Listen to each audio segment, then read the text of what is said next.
One of the worst mass killings in Houston's history. Imagine living in the 60s and 70s where hitchhiking was the norm. For those who are not familiar with what hitchhiking is, essentially it's a form of traveling where you would stand on the side of the road and you would throw up a universal sign such as a thumb up like this, and you would solicit rides from strangers. And when that stranger would pull over, you guys would exchange information and see if where you need to go lines up with where they're heading. And if it was a great match, you'd hop in and they'd be able to take you as far as they're able to go. And if you really lucked out, they'd be able to take you the whole way.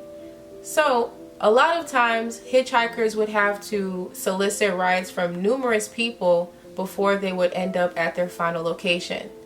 Now, imagine you and a friend are going back home from college.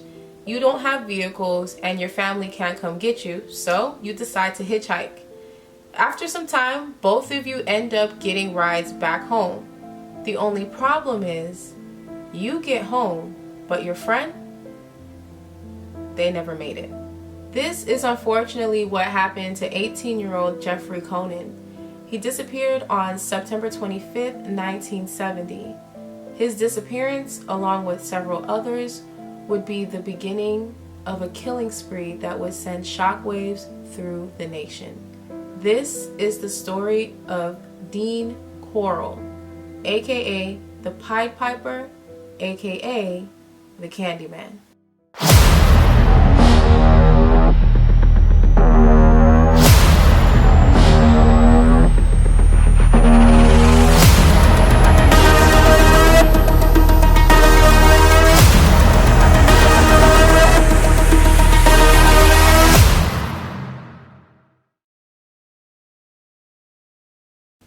Hey, welcome back to another episode of Evil Strikes.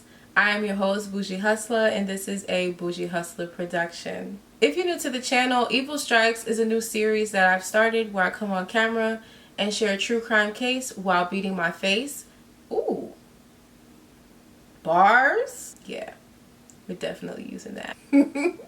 So if true crime is your cup of tea, that's the type of content you like to watch, then girl, what are you waiting for? Go ahead, subscribe, join the rest of us, get cozy, because there are plenty more cases on the way. So before I get into today's case, I want to know, what are you doing whenever you're playing one of these videos? Like, are you doing chores? Are you on break at work? Do you have a long drive ahead of you? I'm always curious to know what people are actually doing, because I know y'all don't sit and actually watch the videos, which is fine by me. I just want to know what you're doing, so let me know in the comment section, because I'm nosy. Yes, I'm touching my nose. Today's case, you guys, it is traumatizing to say the least. It is graphic. I just want to go ahead and give you that warning right now, because the details are going to be hard to listen to, mainly because it's harm inflicted on children. And I don't know about you guys, but whenever I'm reading or listening to the story, I like to imagine what it is that I'm hearing or seeing. And whenever it comes to harm inflicted on children, my mind cannot even process it. Like, I literally cannot bring my mind to do it, and I wouldn't even want to. But it literally just, it's like, stop right there. Can't go past this point. And I just draw a blank. And so I've been knowing about this case for the better part of 2 months, you know, in preparation for launching this series. And I found myself always abandoning this case, even though I had written like 70% of it already. And I kept forgetting why I would always just leave it unfinished. So I finally decided to go back to it. And when I got to the part where I stopped, I remember every time why I abandoned it. It's because of the crimes that happened in today's case. So I just want to prepare you guys again for what is to come. It's going to be hard to hear, but it is what it is. So without further ado, let's get into today's case. Also, one thing I forgot to mention, while I was researching this case, I couldn't help but notice that there were a lot of similarities to the Jeffrey Dahmer case, which obviously a lot of you may know due to the recent Netflix release. But I want you guys to put in the comments what similarities you notice, whether they're the same ones I mentioned or ones that I may have forgotten to mention on camera, because I'm curious to see if you guys notice them as well or if it's just me. So this story starts off in Fort Wayne, Indiana, where Dean Arnold Corll would be born on December 24th, 1939. So he was a Christmas Eve baby. To first-time parents, Mary Emma Robeson and Arnold Edwin Corll. He also had a brother who was born 3 years later. So the parenting dynamic of Dean's parents was nothing out of the ordinary. Arnold was your typical stern father who practiced tough love, and Mary, she was more of the gentle parent. So she was very protective, very gentle with her boys. Now, as far as the relationship between Arnold and Mary, those two were like water and oil. They did not mix whatsoever. They were always arguing, bickering, going back and forth. And it was just a pretty toxic relationship, to say the least. And ultimately, because of all of the constant disagreements that they would have, Mary and Arnold would end up getting a divorce in 1946 when Dean was 7 and his little brother was 3 years old. So Mary subsequently sold the house, and with the money that she had earned, her and her boys relocated to Memphis, Tennessee, where she would end up buying a new house. And meanwhile, Arnold, he would get drafted into the United States Air Force. And also, guys, if you see me looking over to the side, I'm kind of using my TV as a mirror and also making sure that I'm in focus, because sometimes I will notice that I am super blurry and then I have to go back and redo a certain part because I'm not sure if I was, you know, in focus or not. So just thought I'd throw that in there. Moving to a new environment definitely can take some adjusting and can be quite difficult. Not only for an adult, but also for a child as well. And this was no exception for the Corll family. Dean, he was very shy, but he was also very serious as well. And he didn't really interact with a lot of other children. And we could assume that he got his seriousness from his stern father, Arnold, and his gentle side obviously came from his mother. In addition, Dean was something of an empath. He had a great concern for other people's well-being. Fast forward to 1950, about 4 years after Dean's parents divorced, Dean started having health complications, and the doctors would discover that Dean had a heart murmur. And it was because of this discovery that they were also able to detect that he had rheumatic fever, which had gone undiagnosed for a long time. And due to his newfound conditions, Dean was unable to participate in rigorous activities such as PE classes or any type of sports. Now, I'm not sure if Dean's health condition had anything to do with his parents' reconciliation, but they would end up getting back together and remarrying in 1950. Things seemed to be going on the up and up until 1953, when Dean's parents ultimately decided that getting remarried was a mistake. And ultimately they would end up getting a divorce. However, this time around it was a bit more amicable, so they were able to maintain a steady, healthy relationship with their father, Arnold, and their mother, Mary, would retain custody of both Dean and his younger brother. Mary ended up remarrying again to a guy named Jake West, and Jake, he was a traveling clock salesman, and after they got married, the unit moved to a small town called Vidor or Vidor, not really sure how you say that, which is also located in Texas. And in 1955, they welcomed their first daughter together named Joyce Janine. 1955. They just got divorced in 1953. My good sis, Mary. She does not waste time. 2 years After divorcing her husband, aka second husband, she gets remarried and has another baby with a new man. Meanwhile, some of us can't even get a guy to send us a text message.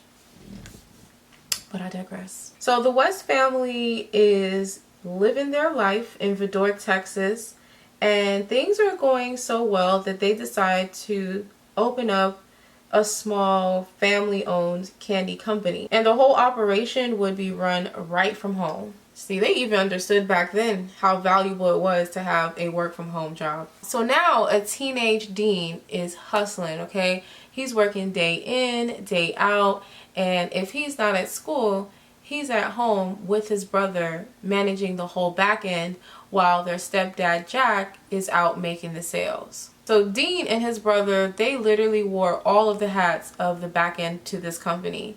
They were quality control, they were shipping, they were packaging, they were inventory. Literally anything you could think of, between the two of them, they did it. Although he was very busy between school and working for his family-owned business, he still managed to find time to learn how to play the trombone. And what's even more interesting is, as introverted as he was, he still managed to find time to start dating. Dean ended up graduating from Vidor High School in 1958, and his family would move yet again to the outskirts of Houston to be closer to their client base, because that's where most of their purchases came from. It appears that Houston had a bit of a sweet tooth, and because the business was doing so well, the family would eventually open up a physical location, a brick and mortar, and they named the business Pecan Prints. Now, I actually looked it up before I found out what happened with the business to see like if they were still operating, because I thought it'd be pretty cool to try some of the candy, but ultimately it didn't work out. It didn't work out. Now, unfortunately for the West family, tragedy would strike, and at the request of Dean's mom, she would send him back to Indiana to be with their grieving grandmother. So while he's in Indiana, making sure that his grandmother is okay after the passing of her husband, Dean ends up meeting, this really nice girl. And their bond actually gets really intense to the point that they end up seriously dating for about 2 years. Now, I don't know what Dean was doing to this girl, but he must have been doing something, because next thing you know, he's getting a marriage proposal from the girl. Homegirl was not trying to let him go. And unfortunately for this girl, Dean would break her little heart and tell her no. That's how I know he evil. He started early. He done broke the girl's heart. She gave you 2 years of her life and you couldn't even give her a yes. Now, I don't know if that's unfortunate for the girl or not, because when you hear what Dean ends up becoming, it's like she dodged a bullet. But at the same time, if he would have moved forward with marrying this girl, could that relationship have prevented him from eventually mutating into the demon that he ended up becoming anyway? What do you guys think? Let me know. So immediately preceding the proposal rejection, Dean, he decides it's time to pack it on up. I gotta go. I don't have anything here for me anymore. This girl's tripping. I don't want to marry her. My grandma's mental health seems to be in order, so my job here is done. So Dean ends up making his way back to Texas, where he moves back in with his family. And by that point, they have relocated the candy shop location to Houston Heights. And that's where it would remain for the existence of the company. Dean is now an adult, so naturally he would like to have his own space. And he ends up getting his own apartment, which was conveniently located right above the candy shop. Here is where things start to go downhill. In 1963, his mom ended up divorcing Jake, and she would turn around and create her own candy company and name it Corll Candy Company.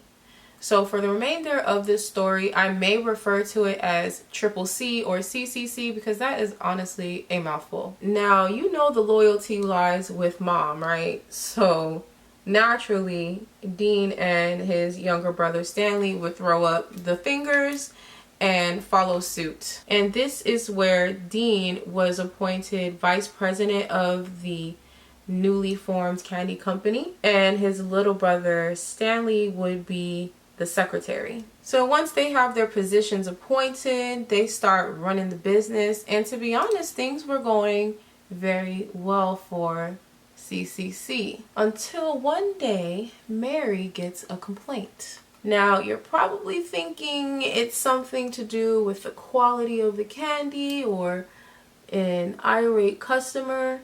Nope, not even close. This complaint was a little different.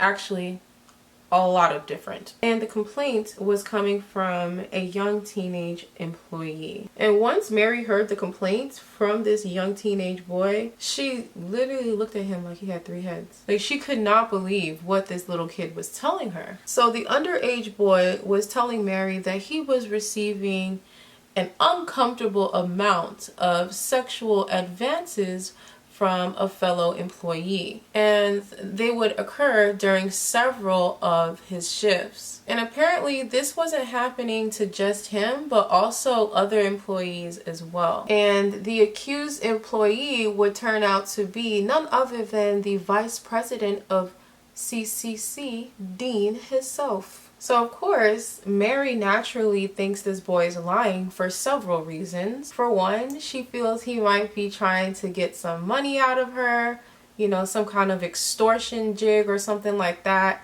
2, you're accusing the vice president of the company you work for that there's some sort of sexual harassment going on. You're out of your mind. You're just a teenage boy. And 3, she's never known her son to be gay. So the fact that you're stating he's showing those type of interests towards someone who's underage and someone of the same sex, you just sound crazy. So with that being said, Mary came to the conclusion that he had to go, and he was fired. One thing Mary's gonna do is make a decision, and quickly.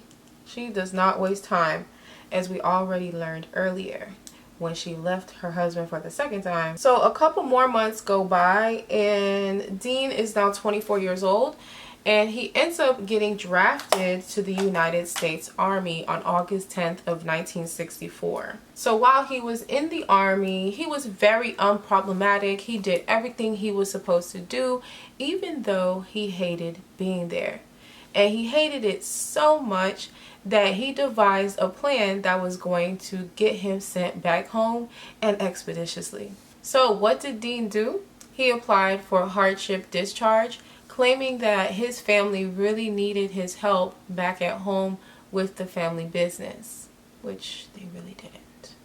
So after they approved his request, he was given an honorable discharge, where he was able to return back home to help his family. So he ended up leaving the military on June 11th, 1965, and it was just 2 months short of completing 1 year in the force. So now Dean is back home, and he has got a really big secret that he needs to share. And who do we normally turn to whenever we have tea that we need to spill? Our best friends. So he ends up getting together with his friends, where he would indulge them on this secret. And the secret was that he had actually gone through his first gay experience while he was in the military.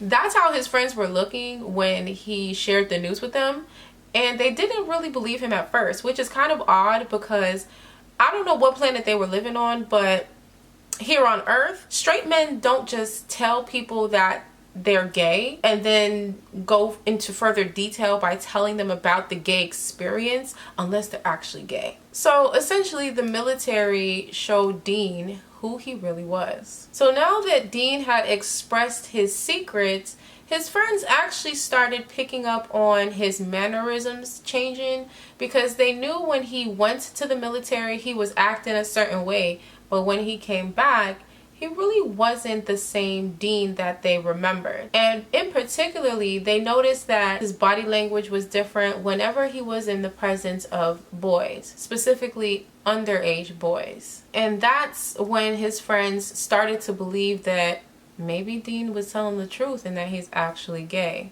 So now Dean is back in the family business and he has reclaimed his title as the vice president of Corll Candy Company, which is also direct competition with none other than Pecan Prince, which is owned by who? His ex-stepfather, Jay. So to up the ante, Dean decided that it was a good idea for them to relocate the company directly across the street from an elementary school. And that's actually quite genius, because who doesn't love candy more than kids? I don't know who else loves candy more than kids. And then to further up the ante, he would start handing out candy for free every once in a while, and that's how he was actually known as the Candyman. So in my opinion, I feel as if Dean made this quote-unquote necessary business move to cover up his urges for these underage boys. And in addition to that, he also added a pool table in the back corner of his candy factory where no one really goes. And of course, who likes to play pool?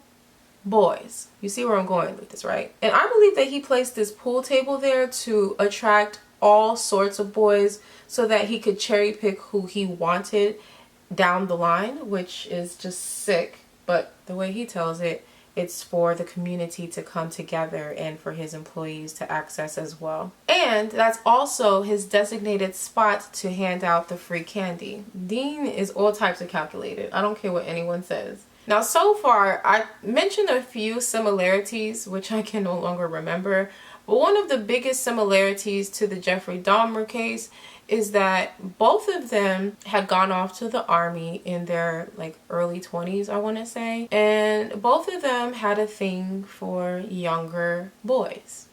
Dean just liked his a little bit younger than Jeffrey. So while Dean is distributing free candy to all of the kids of the neighborhood, he would eventually set his eyes on his first victim, which was an innocent 12-year-old by the name of David Brooks. And at the time, in 1967, David was only in 6th grade. This is a full-grown man, over the age of 21, and he is peeping this 12-year-old boy in a sexual manner. Oh, Lord help me. So in addition to David, Dean had a lot of what he would consider close friends, and most of them were around the age of David or a year or two older. And they typically would always congregate around that pool table that he stuck in the back of his candy factory. Now, as for David, he was a very self-conscious child, and he had these glasses that a lot of people would make fun of when he had them on, including adults, which I think is so weird. Like, why are adults making fun of children? And I believe Dean picked up on that as David would come back and forth to the pool area, because, you know, this is his factory, so he can literally walk anywhere at any time to monitor anything.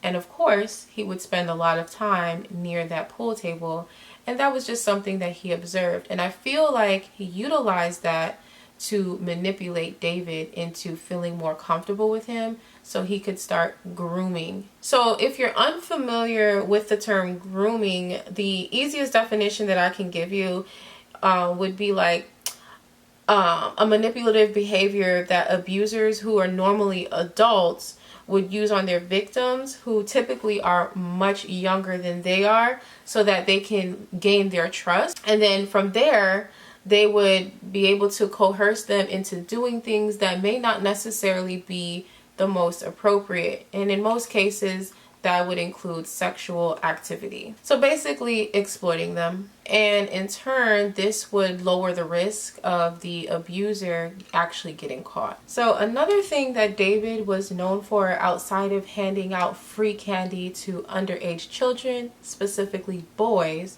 was frequenting the South Texas beaches. So a lot of times Dean would go to these beaches with his so-called close friends who were all in their preteen and teenage years, and eventually David would start tagging along on these trips. Dean would go so often that David started getting comfortable with him and started looking up to him like a father figure. And of course, as someone that we look to as a father figure or parent-like person, we tend to reach out to them whenever we need things like money.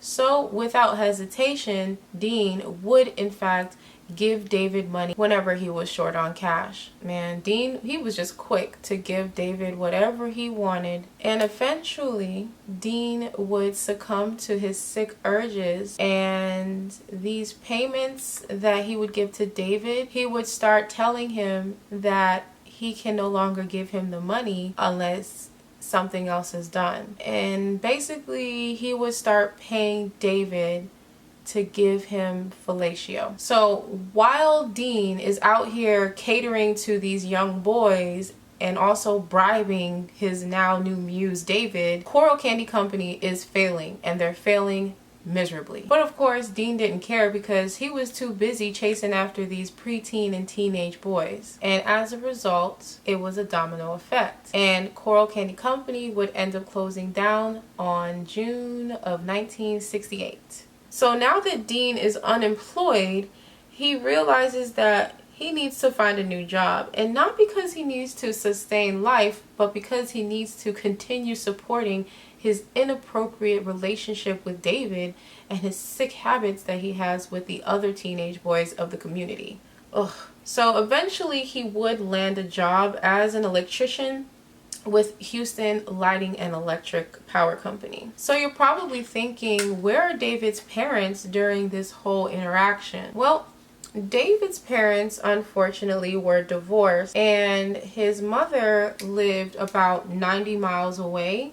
Meanwhile, his father remained in Houston, which is how David was able to run into Dean at the candy factory. Now, I'm not quite sure if David's parents divorced during the development of his relationship with Dean, but because the households were separated and he was constantly back and forth, it was easy for David to keep the relationship that he had with Dean a secret, which is another reason why I felt that Dean targeted David, because once he learned that his life was pretty unstable, he knew that was the perfect person to have under his belt. Now, initially, David was living in Houston, and then he ended up dropping out of school and moving in with his mom. So when he would come back to Houston to stay with his dad, he would also make time to visit Dean. And he would honestly consider Dean to be like a second home. His abuser's house was his second home because he felt like he was getting treated so well.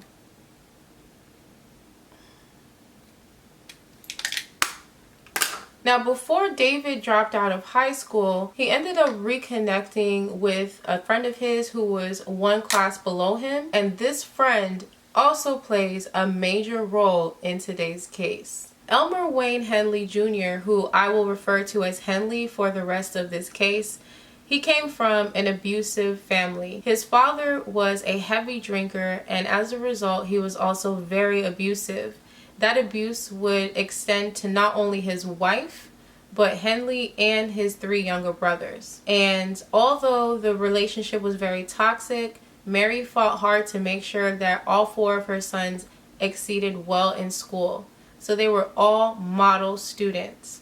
And eventually she would work up enough courage to leave her abusive husband in 1970 when Henley was 14. Unfortunately, Henley would ultimately suffer academically because the family was now financially struggling without their father in the picture as the breadwinner. So prior to Henley dropping out of high school, he would befriend David Brooks. And as they became closer, Henley started noticing that David was always hanging out with a man who was much older than him. And eventually he would learn that this man was Dean Corll, aka the Candyman. And it didn't take long before Henley would also be acquainted with Dean himself. It was actually stated that Henley was targeted as a victim for Dean, but because the relationship grew to what it was, he ended up recruiting him to be a part of a very sick plan, which you will later hear about. So I want to take a moment to circle back to David Brooks, and I want to explain how his relationship escalated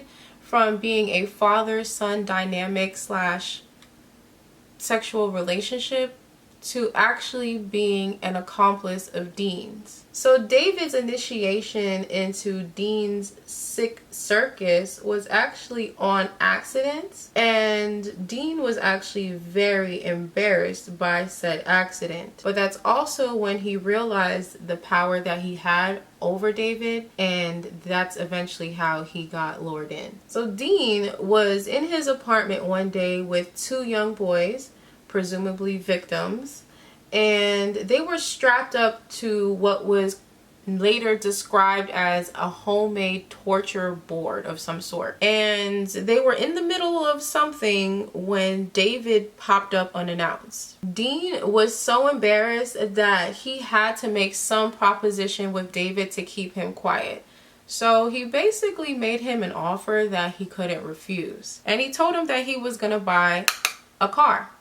And not just any car, but a green 1969 Chevrolet Corvette. Basically, same year or within a year model. Like, come on. He's not going to say no to that. So, of course, David proceeded to accept the offer. And at that moment is when Dean realized that if he could keep his secret about what he had just seen, then he probably would be able to keep a secret about some other things, and he actually put David to the test. So once David had agreed to the car, this is where Dean would ultimately make a proposition for David to recruit boys for him in exchange for monetary compensation. I know it sounds pretty sick, but David agreed to it, and that's how he crossed over to the dark side. So just to break down what the recruitment process was, David was responsible for befriending boys around his age, and then he would bring them back to Dean's apartment where he would eventually pay him for the fresh boys, and he would eventually test this out with a boy named Henley, who happened to be one of his friends already. In 1971, Brooks lured Henley to Dean's home under the pretenses of an opportunity to make some fast money.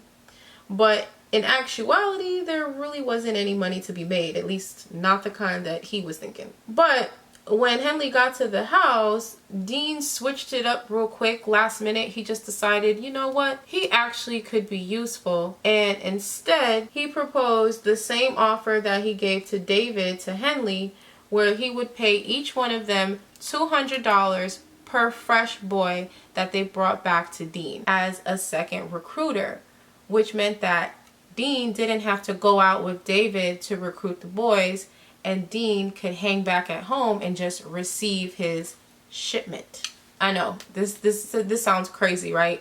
But this is just the tip of the iceberg, you guys, the tip. Now, just to understand the value of the $200, because $200 today, that just sounds nuts, right? To lure boys to someone. So $200 back then was equivalent to around $1,200 now, which still is not a lot of money for doing something so heinous as luring young boys. So basically, Dean would tell Henley that he was a part of a trafficking organization in Texas, and they needed fresh boys to supply to this organization. And basically, it would be for homosexual activities, which sometimes would lead up to death. So now they also knew that Henley was desperate for money because, of course, they had to befriend him in order to get him to trust them. And they understood that his family was financially struggling and badly, which is why Dean made the offer. Now, Henley had some morals, and he actually turned down the offer. Now, what puzzles me is how Henley was able to turn from a victim to a potential accomplice, and then he was able to leave the premises after he turned down this offer. Like, I don't know about you, but if I had just asked someone to bring me boys to supply for some trafficking organization, and you tell me no, you're not leaving ever. So I really don't understand why Dean let him go. I mean, ultimately I'm glad he did, because that's one less boy that's gonna die, but I was just kind of puzzled as to how Henley was able to make it out of his apartment after telling Dean no. I tried to find anything on that. There was no one really reporting anything about that situation, so I just let it go. Dean took a huge risk letting Henley go and assuming that he wouldn't snitch on him. And he must have been confident that their friendship was strong enough that Henley wouldn't snitch on them, and he was right, because he never did. Now, although Henley told Dean no in regards to the trafficking gig, he still remained friends with David and Dean, knowing that they were doing these things in the community. Crazy. Like, you asked me to supply you for a sex trafficking ring? I can't be your friend anymore after that. And I'm gonna turn you in. The hell? Unfortunately, Henley would eventually take Dean up on his offer in 1972 because his family's financial situation was going from bad to worse. Once Dean felt like he had the perfect crew, which consisted of himself, David, and now Henley, the trio would go on to commit a 28+ victim killing spree in the course of just 3 years. 3 years. If you break that down, that's 36 months. They almost unalived enough people to have a victim every month for 3 years straight. That's crazy. So many problems in this case. And if it wasn't for Dean's sudden death, which I'll get into a little bit later, I have no problem with saying that he could have easily reached over 100 victims at the rate that he was going, because it didn't seem like anyone was interested in investigating the increasing number of missing preteens and teenage boys in the Houston Heights area. So, are we starting to see the Jeffrey Dahmer similarities? So if you're unfamiliar with the Houston Heights area, it was considered a low-income community, much like the community that Jeffrey Dahmer lived in, which is why so many 911 calls and complaints went uninvestigated. Again, a lot of similarities. Now, some of the boys that went missing included 2 friends of Henley's who were also his neighbors. And sometimes Dean would unalive 2 victims on his own at once. And this is actually how I was able to understand the rapid rate in which they were able to gain so many people in such a short time span. Because 28 people in 36 months is crazy. You know, Jeffrey Dahmer had 17 victims, but that was over a course of 10 years, even though there was a very large gap. But I still feel like Dean's rate was way faster. And of course, for good reasoning, he had help. Now, the timeline of the killings is explained by both David and Henley, largely because of Dean's sudden death, which you will hear about later on in the case, as I said before. Now, these are the accounts of the slayings of those 28 victims, and I do again have to warn you that it is very graphic. I did try to censor it as much as I could so that you, as well as I, can get through this case. So according to Brooks, who was the first member of this trafficking scam, he believes that Dean's first victim was in 1970, and it would be an 18-year-old boy by the name of Jeffrey Conan. And Jeffrey was hitchhiking home from college when he came encounter with Dean, and he was reported missing on September 25th of 1970. For the sake of not being too repetitive and to remain censored for YouTube, I'm going to explain the horrific details of what each boy encountered one time, because all of his victims went through the same process. After I explain it this one time, the rest of the video I will refer to it as the treacherous Dean experience. If there are any unique occurrences outside of what I'm about to tell you, then I will make sure to mention said details when necessary. So each boy was enticed to accompany Brooks or Henley, and sometimes both of them, back to Dean's apartment. And a lot of times the Corvette made it 10 times easier for the boys to trust them and just hop on in and go back to his place, because boys were and still are fascinated by muscle cars. So they would use things such as alcohol, food, drugs, or quick cash employment opportunities to lure these boys back to Dean's apartment. And once they got there, sometimes they would actually give them the food or give them the booze or the drugs, whatever it was that they promised them. But in most cases, it was all an ambush. So once ambushed, they would be stripped naked, tied to Dean's bed, or handcuffed to a wooden plywood torture board, which was always hung up on Dean's wall as a trophy. Their victims would be sexually assaulted, beaten, tortured, and sometimes left for days before suffering their fate by either strangulation or they would meet their demise with a .22 caliber bullet. And sometimes Brooks as well as Henley would participate in these heinous acts. Their bodies would normally be tied with rope, and then they would be wrapped in plastic sheeting and buried. Dean had 3 designated burial sites for his victims. One of them was called High Island Beach. Another one was a wooded area near a place called Lake Sam Rayburn, and this is also where his family had a cabin or some sort of property in that area. And then the last place was a rented boat shed in South Houston. So what makes this even more upsetting is that sometimes Dean would make his victims write or even call their parents, and he would make them give explanations as to why they went missing. So he'd basically tell them to reassure them that they are actually okay, when in reality it was in efforts to cover up his crime so that the authorities wouldn't become suspicious of the rising rates of preteens and teenage boys in the area. And this was the treacherous Dean experience.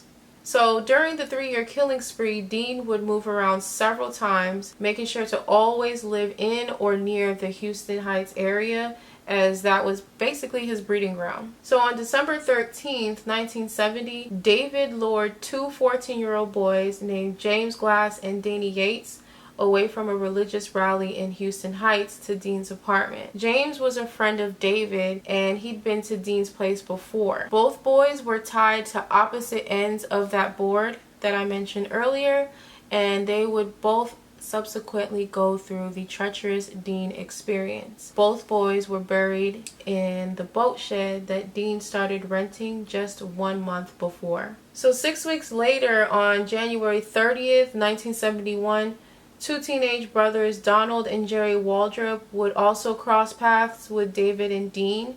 They actually were dropped off by their father at a friend's house so that they could discuss forming a bowling league. Now, unfortunately, that friend wasn't home and their father had already left. So the 2 boys decided there is no other way to get home than to walk. And as they were walking, David and Dean pulled up, persuaded them to hop in the car, and lured them back to Dean's place, where they too would ultimately suffer from the treacherous Dean experience. Their bodies were also buried in the boat shed as well. From March to May of 1971, Dean would go on to abduct and unalive 3 more young boys. Each one of those 3 young boys would go through the treacherous Dean experience, and subsequently all 3 of them were also buried in that same boat shed. Now, one of the first 3 boys to be abducted was 15-year-old Randall Harvey, and he was last seen by his family on March 9th in the afternoon hours as he was headed to his part-time job in Oak Forest. So unfortunately for Randall, he was persuaded by David, who was then lured to Dean's apartment, where he would go through the treacherous Dean experience. Now, Randall, he received the .22 caliber bullet, and then he was placed in the boat shed. The other 2 boys were 13-year-old David Hilligist and 16-year-old Gregory Melly Winkle, and both of them were abducted, unalived, and placed together in the boat shed on May 29th, 1971. So like many of the other parents who fell victim to Dean's crimes, the parents of the last 3 victims started a frantic search to find their sons.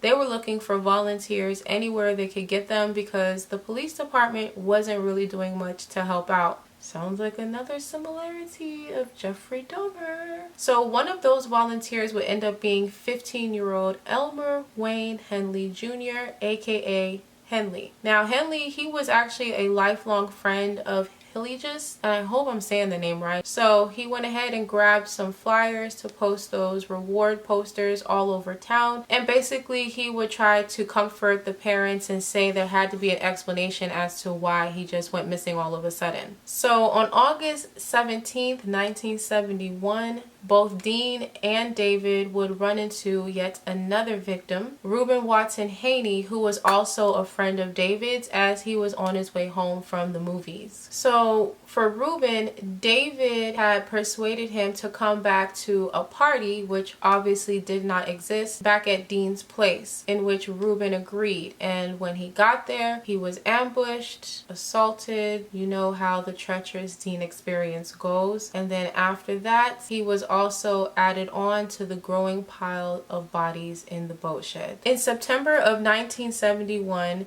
Dean would move yet again to a new apartment still within the Houston Heights area, and he would proceed with his horrific crimes. During his time at this location, he would acquire 2 more victims who he had assistance with from David Brooks, and these 2 boys unfortunately would be ambushed, and they would experience the treacherous Dean experience, and then their bodies would also be disposed of in the boat shed. And as for those 2 victims, they never were identified. Now, it is also important to mention that Henley was not aware that any of this was being done by his friend David Brooks. Now, he did know of Dean, however, he had never been formally introduced. He had only noticed Dean through the interactions of David and Dean, but he was never formally introduced at this point in the story. So there was no way for Henley to know that the disappearance of all of these teenage boys was actually the doing of his friend David Brooks and his much older friend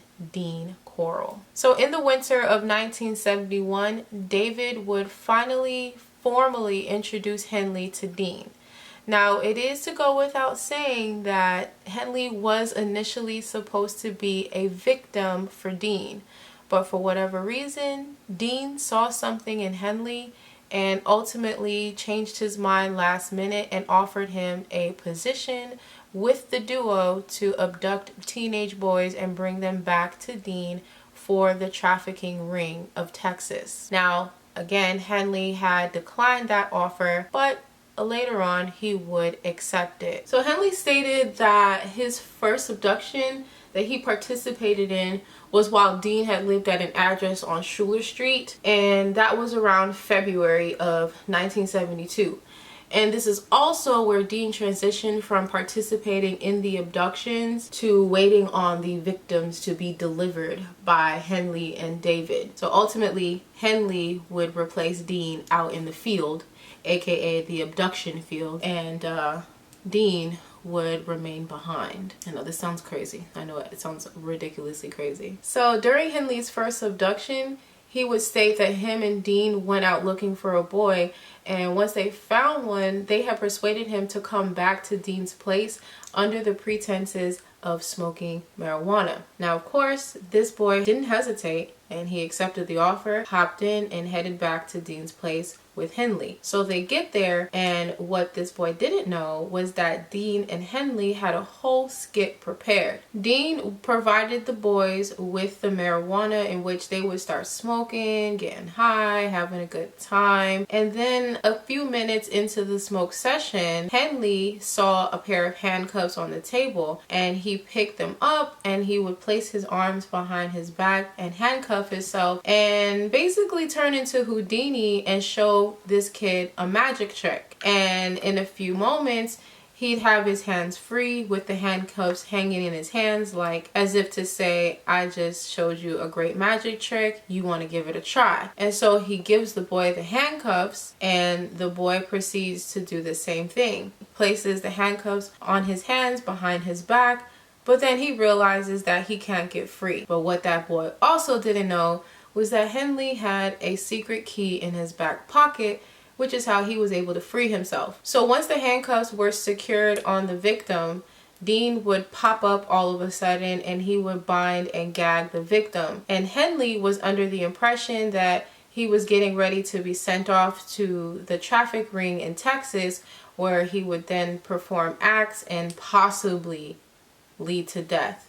He was not aware that the boy was actually staying in the apartment with Dean to suffer the Dean experience. Not that it really mattered, because whether it was Dean or this traffic ring, he knew that death was a possibility for these boys, and he didn't care. So on March 24th, 1972, approximately 1 month after Henley's first abduction, him alongside Dean and David would be riding around in Dean's van, which was one of 3 vehicles that they rotated between to do these abductions. They ran into 18-year-old Frank Aguirre, which happened to be one of Henley's friends.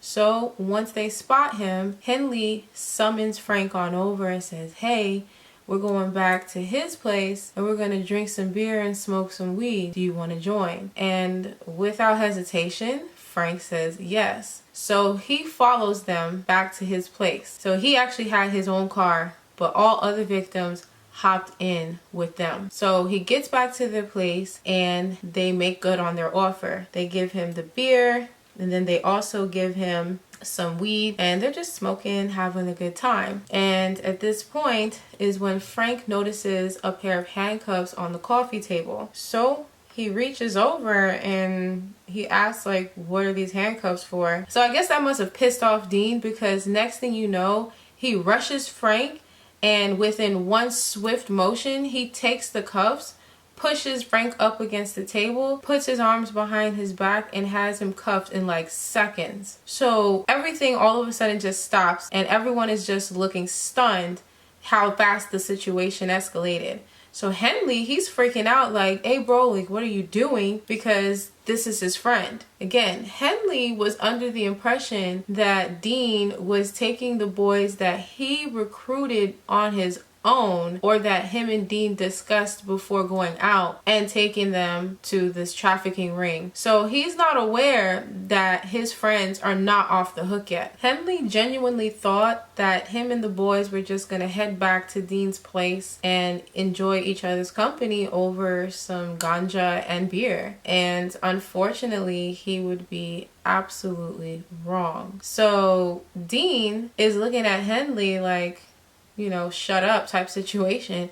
And Henley is looking at Dean like, "Hey man, what are you doing? That's my friend." So at this point, Henley is begging and pleading with Dean to let his friend Frank go. And in a fit of rage, Dean looks at Henley and starts yelling at him, telling him what really happened to his first abduction that he brought to him, and that ultimately the same thing was going to happen to his friends. So once Henley understood that there was nothing he could do, he just sat back quietly, and eventually he would help them bury his friend Frank's body at High Island Beach. And I think this is where Henley started to feel extremely guilty, because he wasn't aware that he was signing up his friend for his death wish. And ultimately his way of paying his last respects to his friend was by taking his body to the beach and basically doing like his own private ceremony or personal ceremony for his friend. Like, I don't know what Henley was thinking. Like, you're dealing with an actual human trafficker. Well, so you think, but he's actually much worse. And essentially anyone could be potential good product,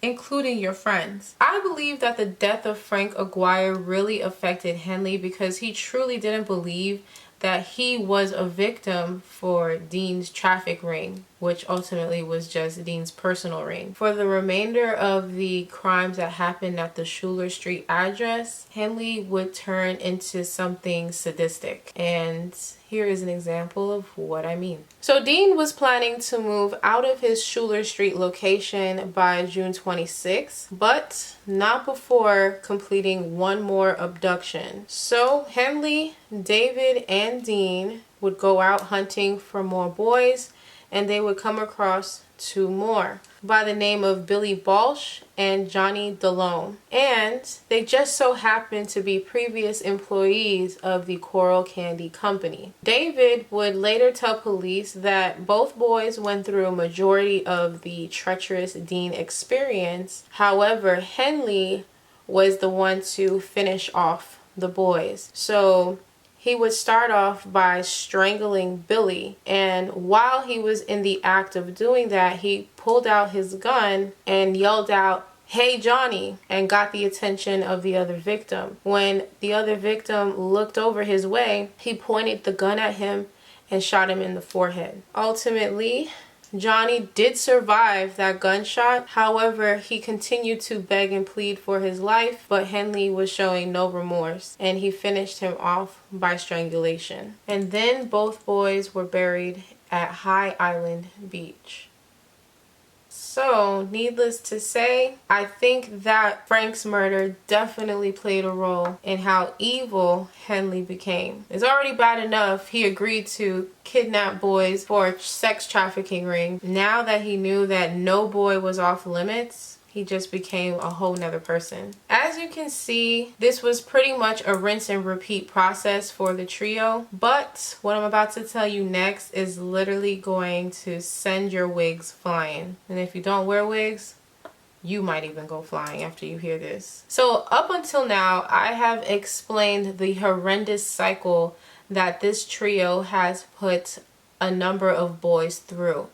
And the craziest part is that it gets crazier. So up until this point, I have tried my best to censor the horrific events that these boys have all endured. So the trio is out and about, up to their normal routine, scouting for new victims, when they come across 19-year-old William Ridinger. So in case you guys are wondering why he has a paper bag over his head, you have to remember this was the 70s when technology was not that advanced, so they didn't have the options to remain anonymous, so to speak, and he wanted to protect his identity. So putting a paper bag over his head with the eyes cut out was the best way to do that. Initially, while I was researching, every time I would look up his name, this same photo with a paper bag on his head kept popping up, and I thought it was fake or irrelevant to the case because there are so many times where you come across photos that have nothing to do with the story you're researching, and you have to be super thorough because you don't want to disrespect any family members or people involved in the case. So after I kept researching, I realized that, he was trying to remain anonymous again due to the lack of anonymity that you get back then with no technology available to do so. So yeah. And if I'm not mistaken, he's, if not the oldest, one of the oldest victims that they would abduct.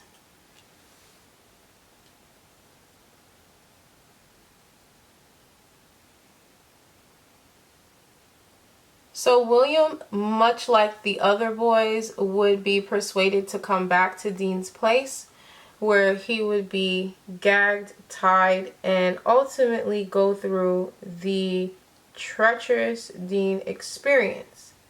But during his experience, David had a change of heart, and David all of a sudden didn't believe that William deserved the treatment that they were administering onto him. So David pleaded with Dean to let William go, and surprisingly, Dean agreed and he let William go, which is a real shocker because the three of them have been doing this for a little while now, and there's never been any remorse for anyone up until William, which leads me to believe that William must have had an amazing personality, much like Henley, in order for the change of heart to take effect. But that's not even the crazy part. So on a separate occasion after the release of William, Dean had Henley knock David out as soon as he walked through the door, and then Dean would pounce on David, put him in handcuffs, attach him to that board, and he would begin assaulting David, giving him the Dean experience as well, minus death though, minus the death part. And he would do it repeatedly over and over and over. So my assumption is that David started to have a conscience and Dean didn't like it, and he felt like he may have been losing control over David. So to regain that power, he had to go ahead and remind him of who was boss. Dean basically had to make it clear that no one was exempt from receiving the Dean experience, not even his own accomplices. And the sad part is, After the assault, David would still go on to continue collecting boys for Dean.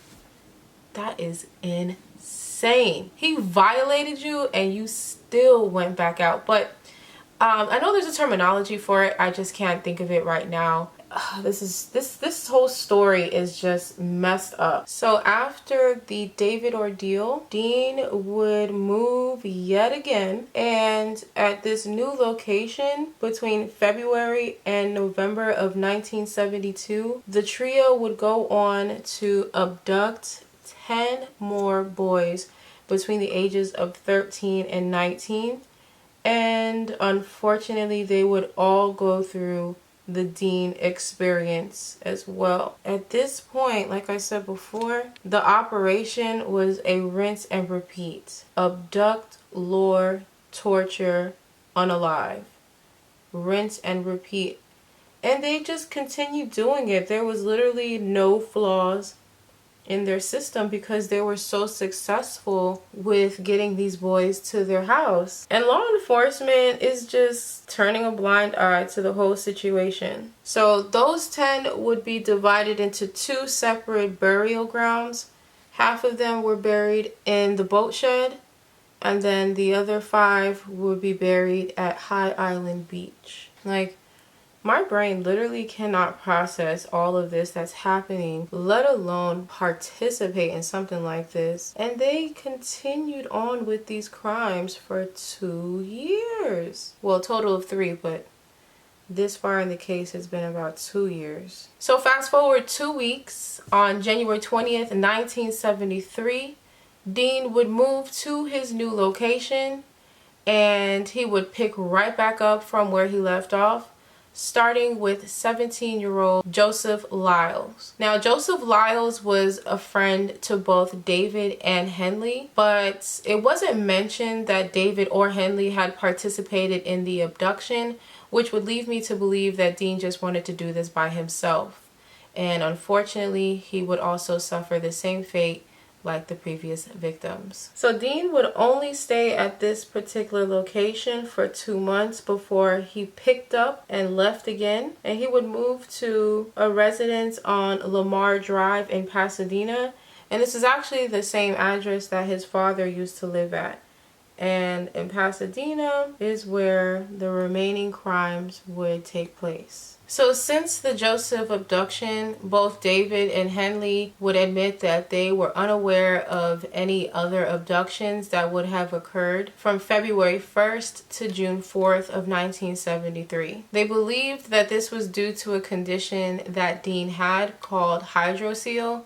Not sure what that is, but I did look it up and I will put a screenshot on here if you care to know what that is. And in addition to that, it appeared as though Henley's soul was starting to come back and he was regaining a conscience because he also moved away to distance himself from David and Dean. So ultimately, Dean's health would improve and Henley would eventually return back, and the trio would pick up from where they left off as if they hadn't missed a beat. But the one thing that David and Henley noticed was that Dean was requiring fresh boys at an increasingly rapid rate. And not only was he requiring boys at a more rapid pace, but he was actually more brutal with the attacks. Now, I'm not sure how much more brutal he could be, but the Dean experience is just by far too much. But in any event, the pace in which Dean required fresh boys was so rapid that David and Henley could almost sense when Dean wanted another boy. And it came to the point where Dean was fidgeting all the time, he was restless, and he was smoking way more excessively than he had ever been before. So on June 4th, Henley went with Dean to collect another boy, and they brought back 15-year-old William Ray Lawrence. Now, this boy, they actually kept him for about 3 days before he was strangled and then buried at Lake Sam, Rayburn. Less than 2 weeks later, 20-year-old Raymond Stanley would suffer the same fate, and he would be buried at the Lake Sam Rayburn burial site. So on July 6th, about a month after the trio got back together and started their trafficking scam again, Henley would start taking driving lessons in Bel Air, and that is where he became friends with a 15-year-old boy by the name of Homer Luis Garcia. The next day, Henley invited Garcia over to Dean's place, and so naturally he was excited to make new friends. So he contacted his mom to let him know that he would be spending the night at his classmate's place. And unfortunately for his mother, that would be the last time that she would hear from her son. He was later shot and left to bleed to death in Dean's bathtub, where eventually, after he had bled out, they procured the body and moved him to one of the burial sites. Just 5 days later, not even a full week, a 17-year-old boy by the name of John Sellers would suffer the same fate as Garcia, and he would be buried at the High Island Beach location. Now get this. While this trio was out here running through the town, abducting boys left and right, David managed to get into a relationship with a woman and got her pregnant. And then he married her. I was shocked when I saw that. I just couldn't believe that he put all of these boys through what he put them through with the assistance of Henley and Dean, and ultimately married a woman and got her pregnant and then married her?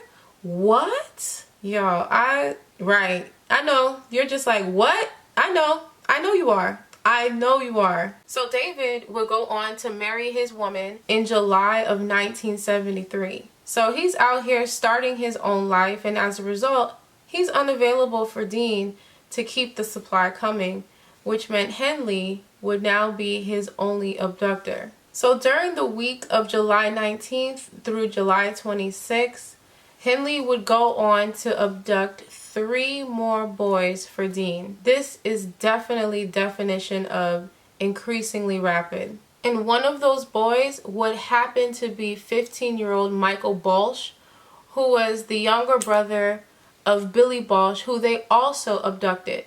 If that doesn't sound like a Jeffrey Dahmer similarity, I don't know what does. The other 2 victims, Charles Cobble and Marty Ray Jones, were abducted together, and Henley would go on to bury them in the shed by himself without the assistance of Dean. The last and final victim that we're aware of was a 13-year-old boy by the name of James Stanton Dramala, and on August 3rd, 1973, he was outside riding his bike, minding his business in Pasadena, when David and Dean approached him with an opportunity to make some money reselling glass bottles. Like, all he wanted to do was just be a boy and make some money. Like, this is just so sad how they just manipulated all of these boys. But anyway, I digress. So of course, James was ecstatic, and he took them up on their offer, and they would bring him back to Dean's place, where they actually ordered him some pizza, and they befriended him for about 45 minutes before they proceeded on with the treacherous Dean experience. He would then be strangled and taken to the boat shed. On August 7th and 8th is where things start to spiral out of control. So on the night of August 7th, 1973, a now 17-year-old Henley would invite his pal, 19-year-old Timothy Curley, back to Dean's place to partake in one of those infamous parties. And of course, Timothy would agree without hesitation. Now, I do want to mention that Timothy had actually met Dean on a previous occasion because he actually was an intended victim, but he was also a friend of Henley's. So the 2 of them head back to Dean's place, where they indulge in beer and they're inhaling paint fumes. So they're having a good time, and around midnight, they decide that they want to leave real quick and head back to Timothy's place for a moment, and that they would be returning. So Henley goes ahead and lets Dean know, which Dean is cool with, so they go ahead and head out. So once they reach Timothy's neighborhood and they hop out of the car, they can hear some commotion coming from the house directly across the street. So Henley looks over and he notices that it's his friend, 15-year-old Rhonda Louise Williams, and she's leaving the home, and it appears she's injured because she's like straddling her ankle. And from what she explained was that her drunk and abusive father had just beaten her. And of course Henley knows that all too well. So he asks if she's okay, and you know, she's a bit shaken up and she doesn't want to go back. So he understands her position and ultimately invites her to come hang out with Timothy and him for the remainder of the night, in which she agrees. So she hops in the back seat of the Volkswagen that Timothy drives, and they all head back to Dean's place. And this would be the mistake that Henley would suffer for. So the trio ends up returning back to Dean's place about 3 hours later. So it's approximately 3:30 in the morning, and Dean is furious. Now, he's not mad for the reasons you're probably thinking, which is why the heck is it taking you so long to get back, but more so because they brought back a female.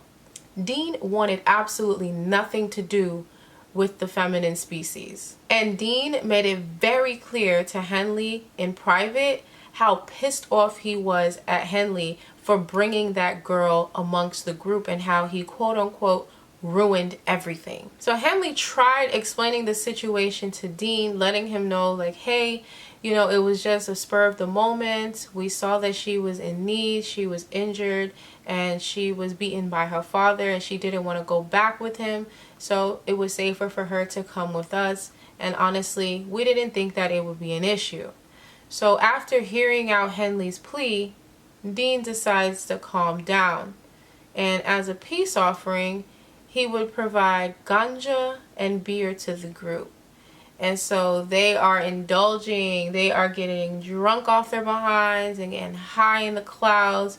And Dean is just sitting there watching them intently. About 2 hours later, Henley, Timothy, and Rhonda would all pass out. Henley would be the first of the three to wake up after their high and drunk experience, to find Dean handcuffing his hands behind his back. And when he would try to make any sudden movements, he then realized that his feet were also tied and taped together, and he was laying on his stomach. He couldn't say anything because his mouth was also gagged and taped shut. So then he peers over to the side of him and notices that his two friends are also in the same state. They're all tied, they're all gagged, and they're all laying on their stomach. Now, unfortunately for his friend Timothy, he was also stripped of his clothing. Now, Dean notices that Henley has started to wake up, so he removes the gag from his mouth. So Henley is yelling at how dissatisfied he is with Dean's decision. So Dean went on to say, quote, "Man, you really blew it bringing that girl over here. I'm gonna K all of you, but first I'm gonna have my fun," end quote. Dean was literally spiraling out of control. So after he said what he said to Henley, he went over to Timothy and just started kicking him in his chest, which obviously woke him up. And because of all of the shouting, Rhonda eventually would wake up and realize the situation that she was in as well. So then Dean picked Henley up off the floor and dragged him to the kitchen and picked up a .22 caliber and pointed it at his stomach, saying that he was going to execute him right then and there. So Henley had to think quick on his feet. Otherwise, he was going to be another one of those bodies piled up in the boat shed. So Henley propositioned that if Dean freed him, he would assist him not only with the assault, but also with the removal of the bodies and the discarding of them in the boat shed. And being that Henley had a history of recruiting these boys and participating in the crimes, Dean didn't see any reason why Henley wouldn't do what he said, and he agreed and freed him. So after he untied Henley, he grabbed a hunting knife and handed it to him and said, "Here, you go over there with Rhonda and remove her clothing. I'm going to go over here with Timothy and have my fun, and what I do to him, you're gonna do to her. So Dean started to get undressed, preparing himself for what he was about to do to Timothy, while Henley slowly started to chop off the pieces of clothing on Rhonda. Now at some point, Henley had also removed the mouth gag that was on Rhonda, so she was able to ask him, is this real? But you literally have the power to stop all of this right now. So once Henley confirmed that this was not a joke, Rhonda would basically tell him, well, you need to do something about this.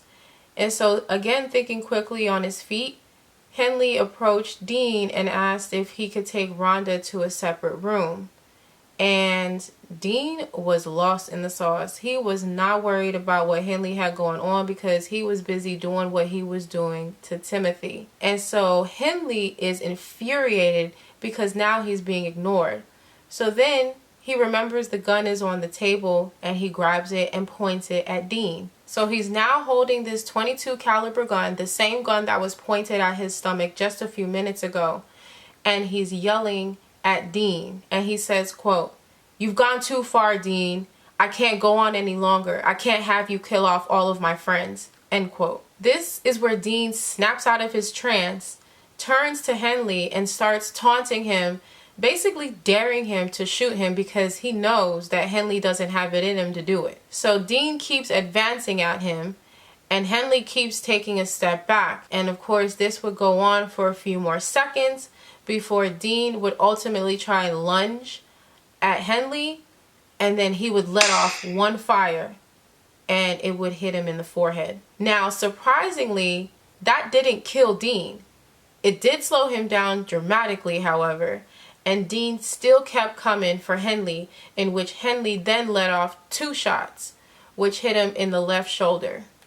When Dean realized that Henley wasn't playing around with him anymore, he turned around and started taking off, where Henley would let off 3 more shots into his shoulder and back, and eventually Dean would hit a wall and fall to his death completely naked. So once Henley realized that Dean was no longer a threat, he went over to the aid of his friends, and then they all got dressed. And while they were getting dressed, they were debating on what they should do about the situation.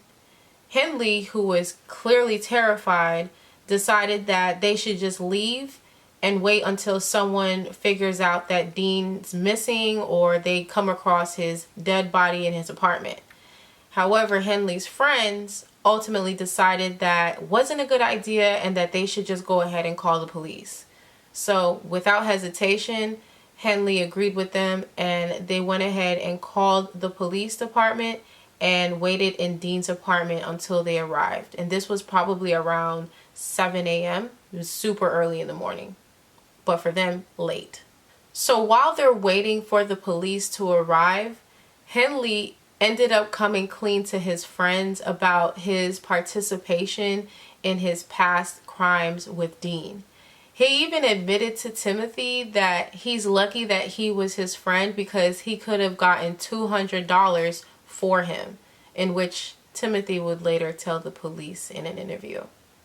Ultimately, Henley would confess to the police. Officers didn't necessarily believe him at first, but when he mentioned 3 names of boys that were reported missing, they then thought there might be some substance to what he's telling them.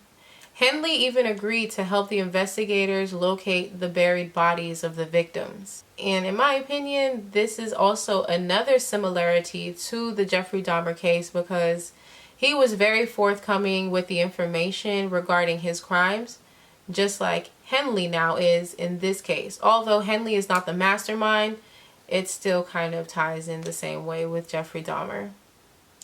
Henley started the body retrieval by taking the investigators to the boat shed. Mama. Who's this? It's Wayne. Yes, this is Mama, baby. Mama? Yeah? I killed Dean. Wayne? Elmer Wayne Henley used Cato's car phone to call his mom after killing Dean Corll. Henley and Corll, along with Randy Brooks, are accused in one of the worst mass killings in Houston's history. At least 28 young men lured, kidnapped, and killed. When they got inside of the boat shed, they discovered a stripped stolen car, a child's bike, a large iron drum, water containers, 2 sacks of lime, and a large plastic bag full of teenage boys' clothing. Those items were said to be the keepsakes of Dean's victims. Once they started digging through the ground of the shed, they would start to uncover the plastic wrapped bodies of Dean's victims. The plastic wrapping was said to have helped preserve the bodies, making it a little bit more easy for the investigators to identify their victims. When they recovered the third body, they discovered that the mouth was so wide open that they were able to see all of the upper and lower teeth. And from that, investigators determined that that particular victim must have passed on screaming. This just gives you a sense of the cruelty that Dean inflicted on his victims without a single care in the world. It would take investigators until midnight to recover all 8 bodies that were buried in the boat shed. So get this. Later on, David Brooks would show up with his father voluntarily to let them know that he was innocent. However, he did have knowledge of 2 murders that Dean committed back in 1970. But by the time David popped up, investigators already had majority of the story from Henley. Once David realized there was no turning back, he ultimately would come clean as well, and on August 9th, both David and Henley would give their full confessions. Between the both of them, they would go on to fill in the gaps on how one of America's biggest mass murders originated. This is such a sad case for several reasons. You have these innocent children who are doing nothing more than being children when evil comes creeping around the corner. You have the devil on earth himself manipulating children to do his dirty work. You have a police department who was supposed to protect and serve, but instead they're cherry picking who they feel deserves that honor. And what's worse is not only were the number of cases with parents that had missing sons increasing, but they also received a ton of tips in which they also ignored. One of those tips included someone reporting that they thought they saw Dean burying a dead body in his boat shed. That is a very specific tip to report. And the fact that no one bothered to take it seriously is just mind-blowing. Especially when you have a growing problem on your hands and you're not tying 2 and 2 together. All because they don't seem valuable enough for you. HPD definitely dropped the ball big time on this one. Big time. To appease the people, they showed up to the area of the shed and did a basic walk around. No search, no digging, just a few head turns and a couple bats of the eye. Talk about a slap in the face. And had they actually showed any compassion and attempted to get a warrant to search that shed, they would have found what they were looking for, and they could have potentially saved 25 to 50% of the victims that ended up falling in the hands of Dean and his 2 accomplices. Now, understandably, Dean ultimately is the reason why all of this even happened, but once the problem has been addressed and brought to your attention, as a police force, you are supposed to take on that responsibility to investigate and come up with some sort of resolution. And that is where they failed their community. Investigators went on to retrieve the remaining victims' bodies, and it would take them until May of 1974 to do so. 21 of Dean's victims were identified, with majority of them living in or in close proximity to Houston Heights. And then in 1983 and 1985, 2 more victims were discovered and identified. Now, as far as charges go, David Brooks, he had really good representation because he was indicted on 4 murders committed between 1970 and 1973. However, he was only found guilty for 1 of them, which was Lawrence on March 4th, 1975. in which he was sentenced to life in prison. It's said that David showed absolutely no emotion when he heard his sentencing. However, his wife burst into tears. You know, I forgot this whole time that he was married. I really, like, how can you, I cannot fathom being married and still maintaining all of this horrific activity in private. Like, I don't understand how people live a double life unless she knew about it and just pretended like she didn't.